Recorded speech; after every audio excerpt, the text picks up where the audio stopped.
नमस्कार साथियों, मैं हूं संतोष यथार्थ। एक सामाजिक विषयों पर प्रोग्राम शुरू हो रहा है।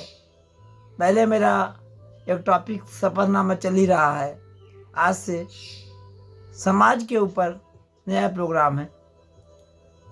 आज इस प्रोग्राम में हर बार एक सच्ची कहानी की समीक्षा होती है और उसमें समाज से कुछ प्रश्न किए जाएंगे। दोस्तों, कहानी है एक लड़के की। रात में 2 बजे उठता है, स्कूल बैग टांगता है, कुछ रखता है, निकल जाता है दिल्ली के जंगल में, छतरपुर इलाके में।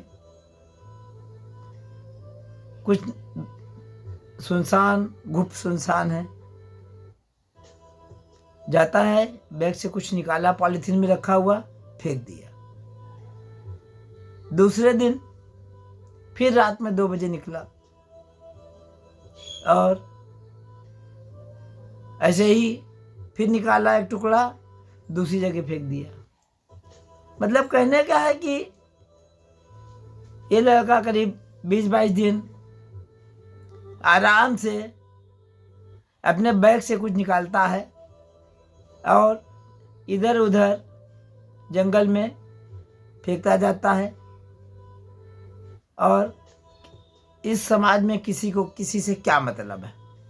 खैर, उधर बंबई में एक पिता जो है थाने में रिपोर्ट दर्ज कराता है कि हमारी बेटी जो है वो नहीं मिल रही है। पुलिस वाले पूछते हैं तो बताता है कि पहले हम देखते थे सोशल मीडिया, व्हाट्सएप स्टेटस से भी पता लगता रहता था, लेकिन इधर 3-4 महीने से वो भी मालूम नहीं हो रहा है। तो पुलिस ने क्योंकि बताया कि ये केस शायद दिल्ली बता रहे हैं, तो ये दिल्ली जाइए आप। पुलिस ने मुंबई से मुकदमा दिल्ली को ट्रांसफ़र कर दिया। दिल्ली पुलिस ने उस मोबाइल को ट्रेस किया जो इस लड़की के पिता ने दिया था, तो मोबाइल एक्टिव था। पुलिस ने मोबाइल को सर्विलांस में डाला, इस लड़के को पकड़ा। मैं बताने जा रहा हूं कहानी आफताब और श्रद्धा की, और उस समाज की जो आज लिव इन रिलेशनशिप के नाम पर जो समाज में वासना का नंगा नाच हो रहा है, और जो बच्चे जो है माता पिता को छोड़कर दूर हो रहे हैं, उसके विभत्स क्या परिणाम हो रहे हैं। तो दोस्तों, दिल्ली पुलिस आफताब के पास जाती है और पूछती है, श्रद्धा जो तुम्हारे साथ बंबई में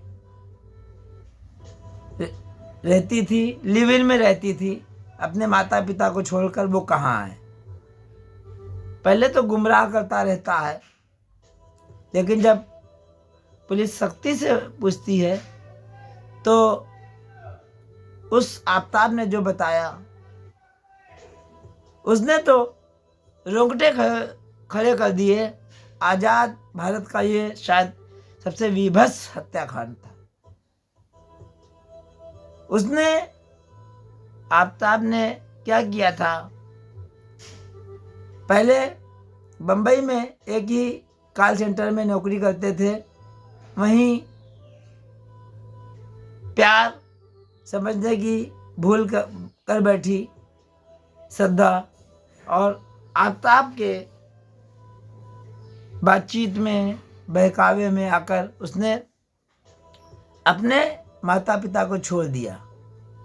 सबसे बड़ी गलती जो होती है समाज में बच्चों की यही होती है कि जरा से जोश में आकर जो जड़ें होती हैं उसको काट देते हैं। चाहे लड़का हो या लड़की हो, जो भी करता है वो सबसे बड़ी मूर्खता करता है। इसके बाद जब बम्बई आ गए, बम्बई में आफ्ताब कुछ करता नहीं था और श्रद्धा ही करती थी। उसके खर्चों पर बस पलता रहता था।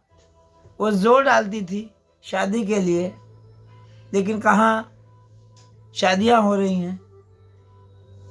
शादियों के नाम पर तो बस अयासी हो रही है, वासना का गंदा खेल हो रहा है और इसी में सब क्राइम हो रहे हैं। आफ्ताब ने कहा कि शादी अब करेंगे तब करेंगे, उसको वो टालता रहा, लेकिन श्रद्धा ने जोर डालना शुरू किया क्योंकि लिव इन में रह रही थी, जड़ों से पहले ही कट गई थी। हिंदू मुस्लिम मामला था, समाज बिरादरी से कट गई थी। उसके पिता माता सब विरोध कर रहे थे। उसके इसी गम में उसकी मम्मी का भी देहांत हो गया था। जब एक दिन ज़्यादा जोर डाला, तू मैं हुई, तो उसने क्या किया, आफ्ताब ने उसको गर्दन दबाकर मार डाला। गर्दन तब तक दबाता रहा जब तक कि उसकी जान नहीं निकल गई। खैर यहाँ तक तो ठीक थी। इसके बाद बिना किसी टेंशन के चुपचाप मार्केट गया, वहाँ एक फ्रिज खरीदा और पॉलीथीन खरीदी और चाकू आदि खरीदी। उसके शरीर के 35 टुकड़े कर डाले, सोचिए, और फ्रिज में भर दिए। और कभी कुछ टुकड़े फ्रीजर में डालता और परफ्यूम भी साथ में लाया था और रोज़ वो परफ्यूम डालता था। जोमेटो से बाकायदा खाना मंगाता था, इत्मीनान से खाता था। इस बीच आफ्ताब के कई और लड़कियों से भी संबंध थे, वो भी आती जाती रहती थी। सोचिए कि अपराधी की कितनी मनोदशा रही होगी कि घर में डेड बॉडी उसी फ्रिज में रखी है, उसी फ्रिज से दूध बना रहा है, उसी फ्रिज से चाय पी रहा है और सब कुछ कर रहा है। 35 टुकड़े जो है उसने जो किए, एक एक करके इसी तरीके से वो फेंकता रहा। दोस्तों समझिए कि क्या हो रहा है समाज में, और अपराधी की मनोदशा कि बाकायदा गूगल से देख रहा है और गूगल से देख रहा कैसे इसका निशान धुले जाएं खून के, सब कुछ। मेरा आपसे प्रश्न है, ऐसे कुख्यात अपराधियों को क्या सजा होनी चाहिए? इनकी सजा क्यों ना अदालत के बंद कमरों की बजाय बिल्कुल खुली हो जाए, या तो इनकी फांसी भी लाइव की जाए, ताकि समाज में ऐसे सेक्स के जो क्राइम बढ़ रहे हैं, वैसे क्राइम से ये इस तरीके के अपराधी दहशत खाए। यही मेरा आपका प्रश्न है कि ऐसे अपराधियों के लिए क्या सजा होना चाहिए? बहुत हो चुका समाज में गंदगी फैलाने का ये तरीका। जय हिंद, वंदे मातरम, भारत माता की जय।